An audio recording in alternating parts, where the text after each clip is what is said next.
Hello, my student. My name is Dr. Nalini Keller. My channel name is Sociology Lecture.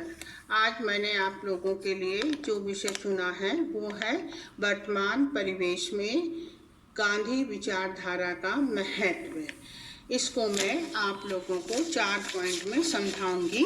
पहला, गांधी विचारधारा का महत्व क्यों है। दूसरा, परिभाषा आतंकवाद और जलवायु परिवर्तन की। तीसरा, सर्वोदय।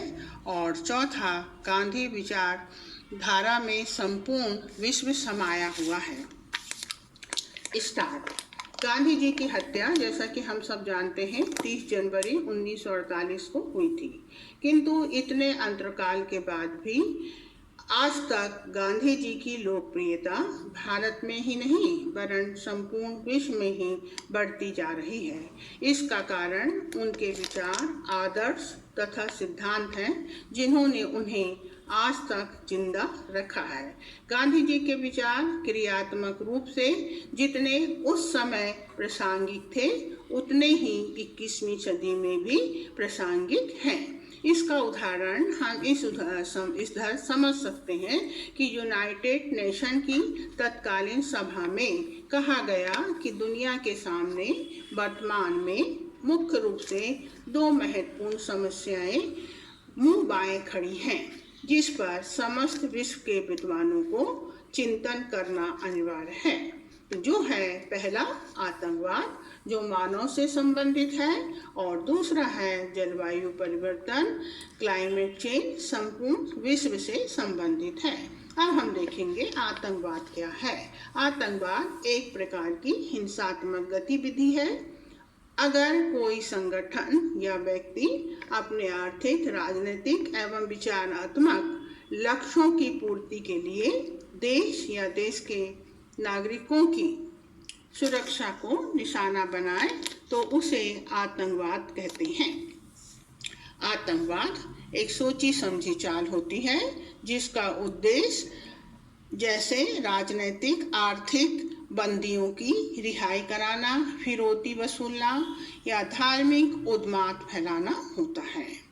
21वीं सदी में आतंकवाद ने नवीन और घातक आयाम प्राप्त कर लिए हैं, जिसका उद्देश्य विभिन्न देशों में जैसे Bharat, America, United kingdom, Singapore, France, Australia सहित यूरोप और विश्व के अनेक देशों में राजनीतिक स्थिरता में विघ्न उत्पन्न करना है। आतंकवाद संकीर्ण धार्मिक सांप्रदायिकता का परिणाम है, जिसके फलस्वरूप आज विश्व में विभिन्न संगठन जैसे अल-कायदा, लश्कर-ए-तैयबा जैसे बहुमत, जिनका उद्देश्य भारत को पाकिस्तान के साथ मिलाना और विभिन्न देशों में अस्थिरता उत्पन्न करना है। इस तरह कई हमें राष्ट्रीय संगठन भी दिखाई देते हैं। अभी हम देखते हैं कुछ समय पहले से बम्बई में आतंकवादी हमला हुआ। इसी प्रकार अमेरिका में 9/11 का जो हमला हुआ उससे विश्व को काफ़ी अधिक धक्का लगा। अब दूसरा जो है पर्यावरण परिवर्तन। जलवायु परिवर्तन का अर्थ होता है दशकों, सदियों या उससे अधिक समय में होने वाली जलवायु में दीर्घकालीन परिवर्तन। ये परिवर्तन जीवाश्म ईंधन जैसे कि कोयला, तेल, प्राकृतिक गैस के जलने से होता है। जब पर्यावरण में, प्राकृतिक पर्यावरण में ये गैसें ज़्यादा हो जाती हैं तो इसका प्रभाव हमें जलवायु परिवर्तन पर दिखाई देता है, जिससे कई गंभीर समस्याएं उत्पन्न होती हैं, जैसे हीट वेव, सूखा, तूफान, बाढ़। लगातार हाल के वर्षों में हम ये देख रहे हैं। इन घटनाओं से जान माल का नुकसान, बुनियादी ढांचे का विनाश होता है। जलवायु परिवर्तन के फलस्वरूप हम देखते हैं, जैसा कि हम आज पाते हैं कि अटलांटिक का AMOC सिस्टम जो है कमज़ोर पड़ रहा है। दुनिया के 41% लोग जुलाई के गर्मी महसूस कर रहे हैं। ग्लोबल वार्मिंग के कारण पूरी पृथ्वी गर्म हो रही है।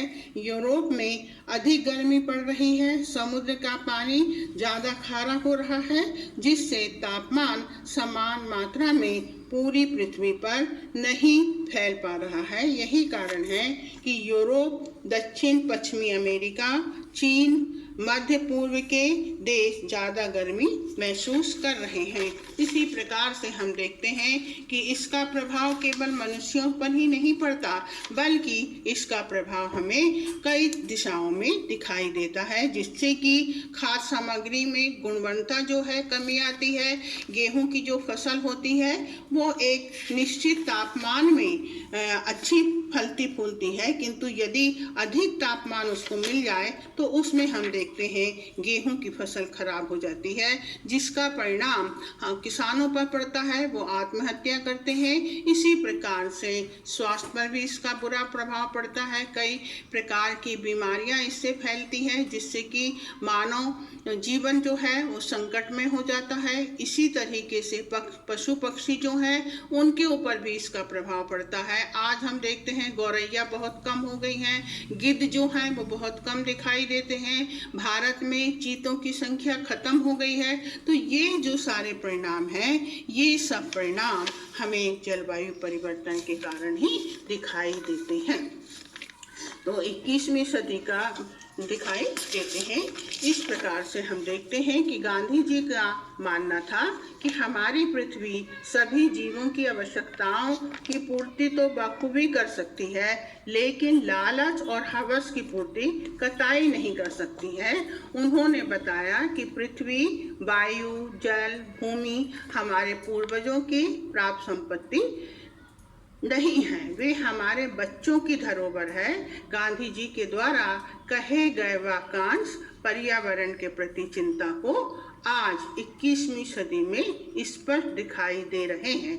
विकास और तकनीकी के नाम पर धरती का जिस तरह से अनियंत्रित दोहन किया जा रहा है, आज विद्वानों की चिंता इससे बढ़ गई है। 1972 का स्टॉकहोम सम्मेलन, 1992 का रियो पृथ्वी शिखर सम्मेलन में पर्यावरण और उसके प्रभावों के बारे में गांधी जी की विचारधारा को स्वीकार किया गया है। गांधी जी औद्योगिकरण, शहरीकरण एवं मशीनीकरण के विरोधी नहीं थे, वरन उनका मत था यदि पृथ्वी का दोहन असंतुलित रूप से होता है तो उसका प्रभाव मानव जीवन पर प्रश्न चिन्ह लगा देगा। 1909 में लिखी अपनी पुस्तक स्वराज में उन्होंने लिखा है कि आने वाली दुनिया में पर्यावरण जैसी समस्या गंभीर रूप से उत्पन्न होगी। उनका मत था मशीनीकरण से उत्पादन तो अधिक होता है, किंतु जहरीली गैस से मजदूरों, किसानों एवं जनसाधारण को सांस लेने में कठिनाई होती है। तो मानव जीवन को यदि स्वस्थ रखना है तो इसके लिए गांधीवादी विचारधारा को स्वीकार करना होगा। 21वीं सदी का दौर अस्थिरता एवं गंभीर चुनौतियों से गुजर रहा है। संपूर्ण विश्व जो है आज हम देखते हैं कि उसमें आर्थिक विषमता, हिंसा, बेरोजगारी, मंदी, महंगाई, द्वेष और कटुता का विस्तार चिंता का जनक है। संपूर्ण विश्व आज मानव सभ्यता के संरक्षण एवं प्रतिरक्षण के प्रति चिंतित दिखाई देता है। इसी तथ्य को रेखांकित करते हुए संयुक्त राष्ट्र संघ ने विश्व की मुख्य रूप से 2 विध्वंसात्मक समस्याओं की ओर ध्यान देने की बात कही है। यदि सार्वभौमिक रूप से देखा जाए तो आतंकवाद एवं पर्यावरण परिवर्तन जैसी गंभीर समस्याओं का मुख्य कारण नैतिकता का त्याग एवं हिंसात्मक प्रवृत्तियों का बढ़ना है। पारिवारिक झगड़े बढ़ रहे हैं, समाज में सरेआम, बाजारों में सरेआम बंदूक चलाना, चाकू भोंकना, हिंसा जैसी हिंसात्मक प्रवृत्तियां आज आम बात हो गई हैं। ऐसी दशा में गांधी दर्शन प्यार और सौहार्दपूर्ण बातों से आत्मसात करने का संदेश देता है। आज वर्तमान हालात में गांधीवादी मूल एवं आदर्शी इस विध्वंसात्मक समस्याओं से निपटने का प्रभावी विकल्प हैं। गांधी जी सत्य, अहिंसा, सत्याग्रह और नैतिकता के सिद्धांत पर जोर देते हैं। वास्तव में गांधी दर्शन मानवतावादी सिद्धांत का अनुसरण करता है। इसी के संदर्भ में सर्वोदय हमें दिखाई देता है। सर्वोदय इसी सिद्धांत का परिचायक है। सर्वोदय की मान्यता है हमें अधिकतम से संतुष्ट नहीं होना है, बल्कि सबकी भलाई में हमारी भलाई निहित है। वे सर्वभूत हियात अर्थात अमीर से लेकर समाज के अंतिम श्रेणी में खड़े व्यक्ति की भलाई को सर्वमान मानते थे। वर्गहीन समाज, जाति विहीन और शोषण विहीन समाज की स्थापना करना चाहते थे। उनके मतानुसार मेरा स्वराज एक गरीब का स्वप्न है, जिसमें धनिक को जिस प्रकार का जीवन जीने का अधिकार है, उतना अधिकार समाज के अंतिम श्रेणी में खड़े गरीब व्यक्ति को भी मिलना चाहिए।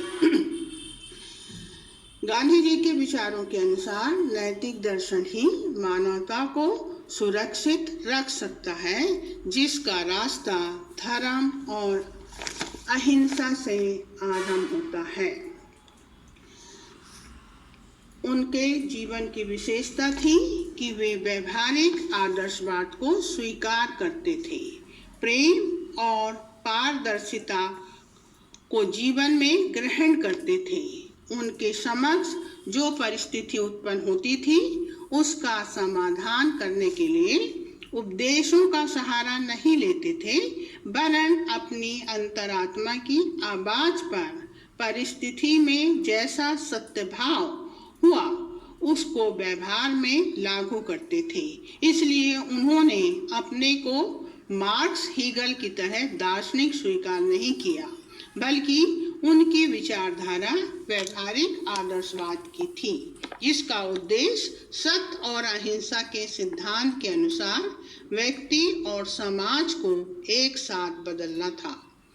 इसलिए नैतिक मूल्यों को समाज में विकास वे आवश्यक मानते थे। व्यक्ति में जब तक नैतिक मूल्यों का विकास नहीं होगा, उससे आदर्श व्यक्तित्व की कल्पना नहीं की जा सकती है। इस अर्थ में दूसरों को शिक्षा देने से पहले स्वयं उसको अपने व्यवहार में निहित करना चाहिए। गांधी जी की कथनी और करनी में कोई अंतर नहीं था। फिर हम देखते हैं कि ये जो विचारधारा थी, यही विचारधारा आज संपूर्ण विश्व के लिए आवश्यक है। गांधी जी संपूर्ण विश्व को अपना राष्ट्र मानते थे। वे भारतीय वैदिक परंपरा के अनुसार विश्व पूजन में विश्वास करते थे। उनके चिंतन में भारत ही नहीं बल्कि संपूर्ण विश्व समाया हुआ था। जैसा कि हम सब जानते हैं, गांधीवादी विचारधारा का आधार धर्म और अहिंसा थी, जिससे आत्मबोध और आत्मज्ञान की प्राप्ति होती है। गांधी जी धार्मिक संकीर्णता से अलग सर्वधर्म समभाव को मानते थे। उनका मानना था कि एक धर्म को श्रेष्ठ समझने का अर्थ दूसरे धर्म को हीन समझना है। गांधी जी ने बताया, धर्म व्यक्तिगत ना होकर सार्वजनिक बनाने की प्रयत्न करना चाहिए। आज 21वीं सदी में संकुचित सांप्रदायिकता स्वीकार नहीं की जा सकती है। धर्म केवल नैतिकता का पर्याय माना जाना चाहिए। आर्थिक क्षेत्र में भी गांधी जी का पर्यावरण संरक्षण दिखाई देता है। उन्होंने 20वीं सदी में ही स्वदेशी एवं विकेंद्रीकरण के विचार को प्रस्तुत किया। लाभ कमाने के लिए जिस तरह बाजारवाद और औद्योगिकरण एवं विकास के नाम पर प्रकृति का अत्यधिक दोहन किया जाना एवं आर्थिक सुधारों की दौड़ में गरीबी, मूल्यवृद्धि, मंदी, बेरोजगारी, विषमता, अपराध, उपभोक्तावाद संस्कृति को जन्म देना गलत है।